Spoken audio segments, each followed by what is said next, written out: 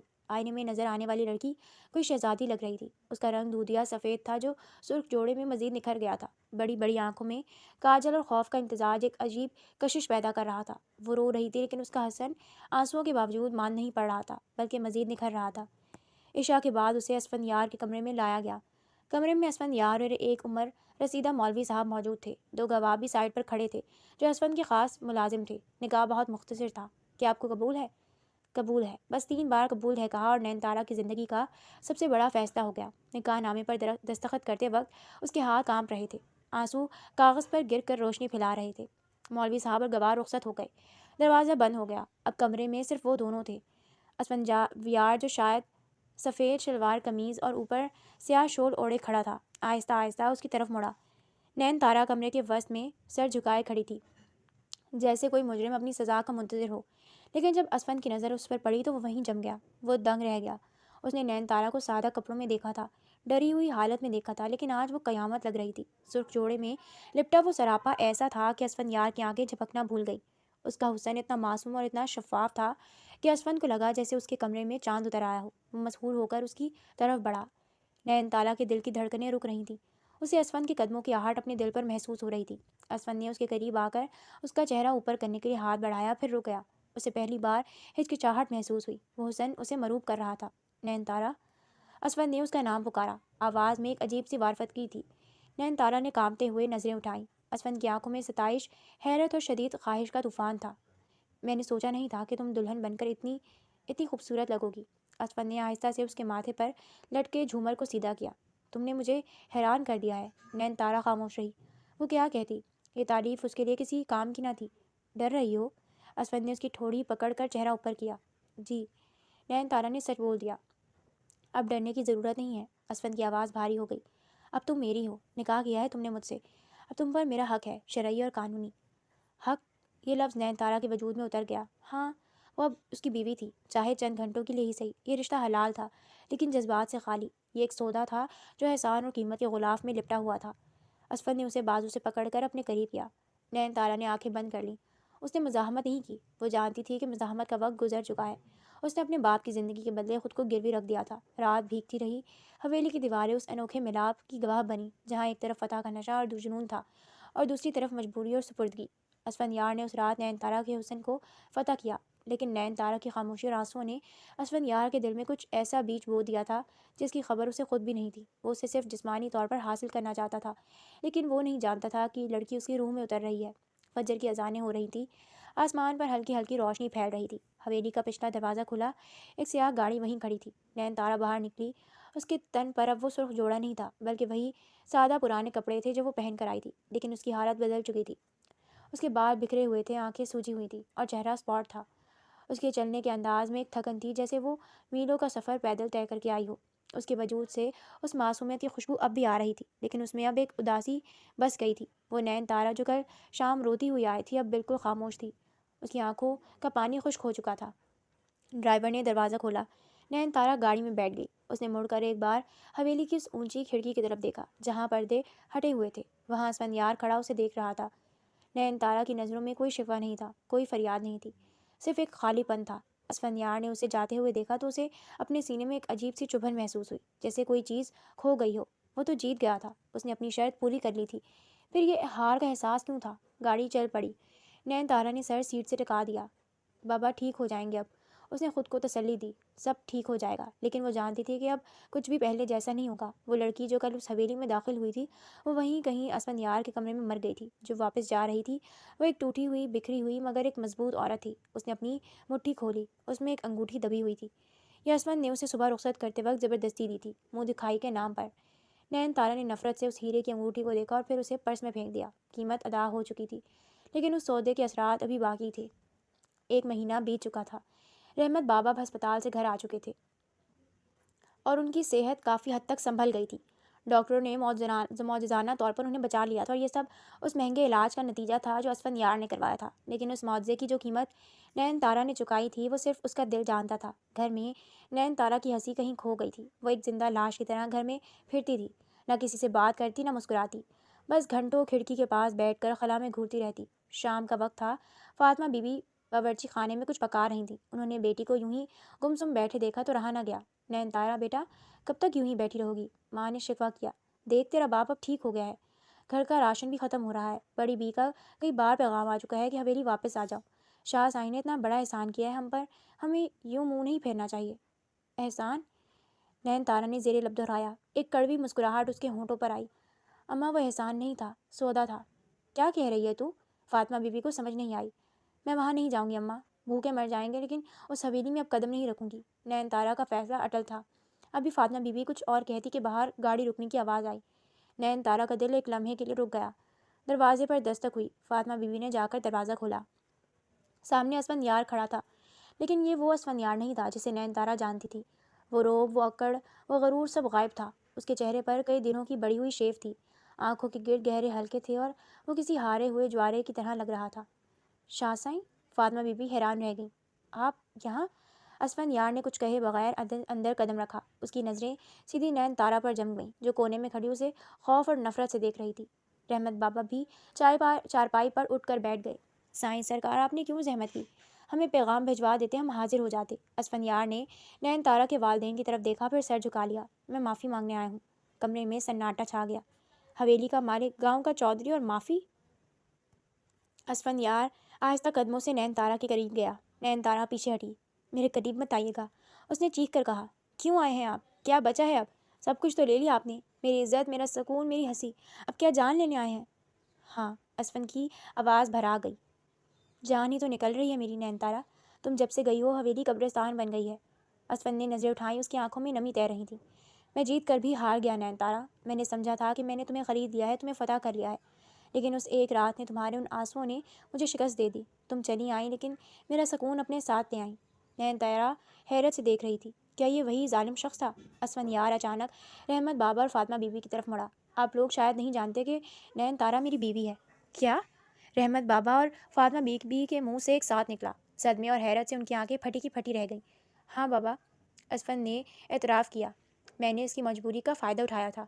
میں نے اس کے باپ کی زندگی کے بدلے اس سے نکاح کی شرط رکھی تھی۔ میں بہت گھٹیا انسان بن گیا تھا، میں اپنی طاقت کے نشے میں اندھا تھا۔ میں نے اسے صرف ایک رات کے لیے اپنی بیوی بنایا تھا اور سوچا تھا کہ صبح طلاق دے کر آزاد کر دوں گا۔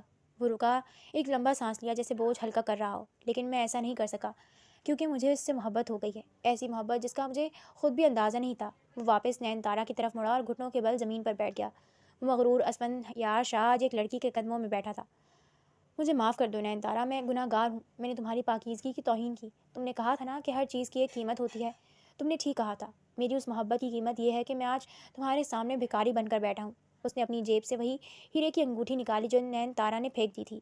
میری حویلی، میری دولت، میرا نام، سب تمہارا ہے، بس مجھے معاف کر دو، میرے ساتھ واپس چلو، اس بار قیدی بن کر نہیں، اس بار کسی ڈیل کے تحت نہیں، بلکہ میری عزت بن کر، میری بیوی بن کر۔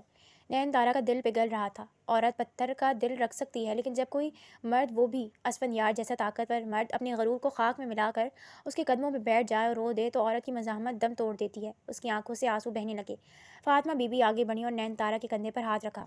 بیٹی، اللہ معاف کرنے والوں کو پسند کرتا ہے، دیکھ وہ اپنی غلطی مان رہا ہے۔ وہ تیرا شوہر ہے نین تارا، اور نکاح کوئی کھیل نہیں ہوتا۔ اگر اس کے دل میں تیرے لیے میل ہوتا تو وہ کبھی یوں سب کے سامنے اپنے گناہ کا اعتراف نہ کرتا۔ رحمت بابا نے بھی بھرائی ہوئی آواز میں کہا، بیٹی، جو ہوا اسے برا خواب سمجھ کر بھول جا، تیرا نصیب جاگ گیا ہے، اسے معاف کر دے۔ نین تارا نے ماں اور باپ کی طرف دیکھا، پھر اپنے قدموں میں بیٹھے اسفندیار کی طرف۔ اس نے کانپتے ہاتھوں سے اسفند کے کندھے تھامے اور اسے کھڑا کیا۔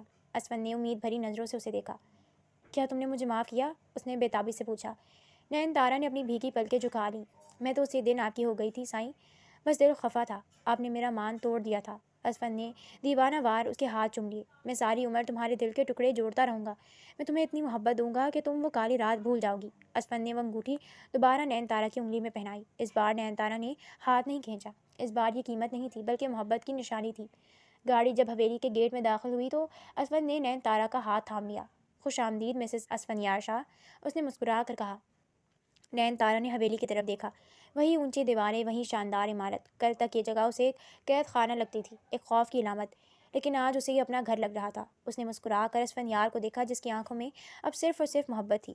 شکریہ اسفند، اس نے پہلی بار اسے نام سے پکارا۔ اسفندیار کی خوشی دیدنی تھی۔ اس نے نین تارا کا ہاتھ اپنے دل پر رکھ لیا۔ نین تارا جانتی تھی کہ ماضی کے زخم بھرنے میں وقت لگے گا، لیکن اسفندیار کا ساتھ اب ان زخموں کے لیے مرہم بن چکا تھا۔ اندھیرے میں